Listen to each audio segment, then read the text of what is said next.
होती है एक बुजुर्ग महिला, वो नोएडा से ना एक अच्छी अच्छी बातें सुनने, सत्संग सुनने, बड़े बड़े भजन सुनने बिरला मंदिर जाती हैं।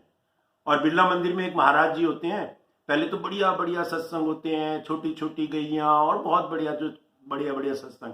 उसके बाद में वो बताते हैं कि एक स्टोरी, वो कहते हैं कि ना जो भी अच्छी बात करनी हो ना वो तुरंत की तुरंत कर लेनी चाहिए। किसी की हेल्प करनी चाहिए तो तभी की तभी कर देने चाहिए।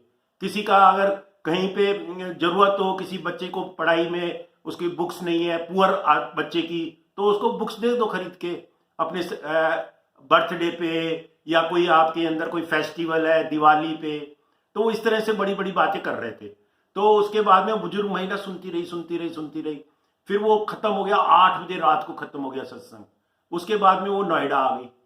तो बुजुर्ग महिला को ख्याल आया कि मेरे को भी तो हेल्प करनी चाहिए। तो उसने ना वो सोचती रही कि मैं कैसे हेल्प करूं, किसको दूं किसको दूं। तो उन्होंने कहा मैं महाराज जी को ही दे देती हूँ, महाराज जी को पैसे दे दूंगी, और महाराज जी जो है ना उनका स्कूल भी चलता है गरीब बच्चों का, उसमें पैसे दे देंगे, वो खाना भी खिलाते हैं गरीब बच्चों को, तो वो खाना भी खिला देंगे। तो वो रात को 11 बजे, उनको नींद नहीं आ रही थी, उन्होंने कहा मेरे को देना है देना है देना है।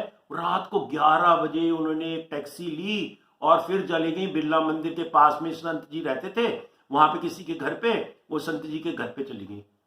और लोगों ने कहा भी मैं अम्मा अम्मा तो 11:30 बज गए रात को, अब क्यों आई हो? नहीं नहीं मेरे को मिलना है, अभी मिलना है। उन्होंने कहा नहीं संत जी तो सो गए होंगे। तो थोड़ा सा शोर सा हुआ तो संत जी बाहर आ गए कमरे से, वो जगे हुए थे, कमरे से बाहर आ गए। बोला अच्छा अम्मा आओ आओ, क्या बात है? शांति देवी जी आओ, क्या बात है? तो शांति देवी जी ने बोला कि संत जी ये मेरी तरफ से 1100 रुपये रखो, ये बच्चों की भलाई के लिए, ये मैंने दिए। तो उन्होंने ले लिए। संत जी ने कहा ठीक है। तो उन्होंने संत जी ने, महाराज ने कहा कि अम्मा तुम ये को पता है मैं यहाँ पे 2-3 दिन और भजन करने वाला हूँ, सत्संग करने वाला हूँ, आप कल भी दे सकती थी, तो अभी क्यों दिया? तो अम्मा ने कहा मैं संत जी मैं आपको ना एक कहानी सुनाती हूँ कि ये मन जो है ना, माइंड, ये अच्छी चीजों को तो टालता रहता है और खराब चीजों को तभी की तभी कर देता है। कभी रोना हो तो तभी की तभी रो लेता है, कभी किसी के ऊपर गुस्सा करना हो तो तभी की तभी कर देता है। तो मैं आपको एक स्टोरी बताती हूँ कि रात को संत जी ने कहा अच्छा चलो बता दो, मैं तो जगह तो वही रात को 11:30 बजे। तो उसने शांति देवी बुजुर्ग अम्मा ने स्टोरी बताई कि मैं बनारस में रहती थी, और बनारस में ना एक बड़ा व्यापारी था, और वो बनारस में नदी है ना, नदी गंगा नदी, वो गंगा नदी से नाव में जाके अपना सामान ले जाता था दूसरे शहर में, और फिर नाव से आके पैसे इकट्ठे करके फिर वो आ जाता था वापस। तो ऐसे ही वो नाव में वापिस आ रहा था एक दिन गंगा नदी में, और जब फिर गंगा नदी में ना थोड़ी बाढ़ सी आ गई, तेज पानी आ गया, भंवर आ गई, और उसकी नाव जो है ना डूबने लगी। साथ में ही एक दूसरी नाव थी, उसमें एक मछुआरा था। मछुआरा जानते हो, जो वो मछली पकड़ता है ना बीच सड़क पे, बीच नदी में जाके वहां पे बड़ी बड़ी मछलियां पकड़ता है, और उसको तो बहुत तैरना भी आता है और उसको नाव भी अपनी ठीक करनी आती है। तो वो वहां पे था, और ये व्यापारी जो है ना इसकी नाव डूब गई, डूबने लगी। वो हाय हाय हाय मरा मरा मरा, बचाओ बचाओ बचाओ बचाओ करने लगा। मछुआरे को थोड़ी सी दया आ गई और कहने लगा वो मेरे को बचा लो, मेरी सारी प्रॉपर्टी ले लेना, मेरा सारा धन ले लेना, मेरा सब कुछ ले लेना। तो मछुआरे को थोड़ा सा चलो कुछ नहीं, वो चुपचाप बैठा रहा, और उसने सीधा उसको पकड़ के अपनी नाव में ले आया, अपनी नाव में ले आया। फिर वो वापिस जाने लगे, नदी किनारे जाने लगे। तो थोड़ी देर बाद में जाके जब इसका साहस आ गया व्यापारी का ना, तो इसने सोचा दिमाग में, अरे मैंने इसको प्रॉमिस कर दिया कि सारी की सारी प्रॉपर्टी दे दूंगा, इसने करा ही क्या है, सारी क्यों दूं?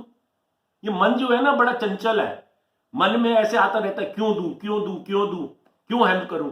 तो उसने कहा उसको, मछुआरे को, अच्छा ऐसा करते हैं कि मेरे बीबी भी है, तो मेरे बीबी को भी तो पैसे चाहिए, तो आधा तुमको दे दूंगा, सारा नहीं आधा दे दूंगा। मछुआरा चुप रहा, मछुआरा तो पता है उसको, वो चुप रहा, देखा कोई बात नहीं। थोड़ी दूर और गया, बिल्कुल नदी के पास में आने वाला, किनारे वाले पे, तो फिर उसको ख्याल आया आधा भी क्यों दूं इसको।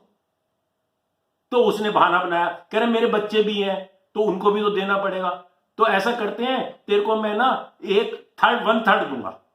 उसने कहा चलो कोई बात नहीं, 1/3 दे दे, कोई बात नहीं, चुपचाप रहो। फिर वो किनारे पे आ गया, किनारे पे उसने ना उतार दिया उनको, व्यापारी को, और उसने मछुआरा तो बड़ा भोला भाला था, उसने कुछ मांगा नहीं। और उन्होंने ने व्यापारी ने ना अपना पर्स निकाला और पर्स से 20 रुपए दे दिए खाली।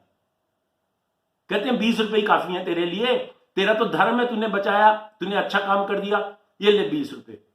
तो व्यापारी उसने मछुआरे ने कहा ऐसा करो, ये 20 रुपए ना अपने बच्चों के लिए मिठाई लेके चले जाना। अब इससे हमको क्या शिक्षा मिलती है कि जो व्यापारी था वो ग्रीडी था, उसका मन तो था कि मेरे को बचाएगा तो मैं सारी दे दूंगा उसको धन दौलत, लेकिन मन ऐसा विचित्र है कि जो तभी की तभी दे देता तो दे देता, एक दिन बाद कहता नहीं मैंने नहीं देना, मैंने नहीं देना, मैं क्यों दूं, प्रॉमिस भी कर लिया तब भी नहीं दिया उसने।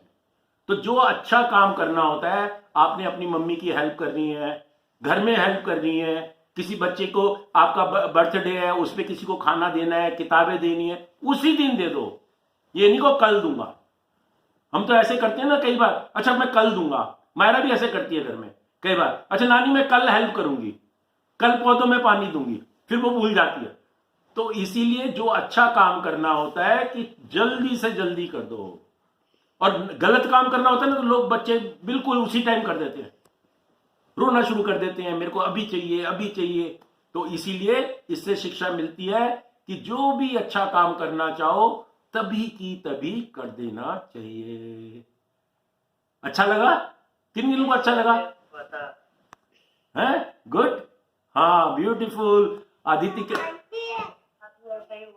गुड, हाँ बहुत बढ़िया, बहुत सुंदर।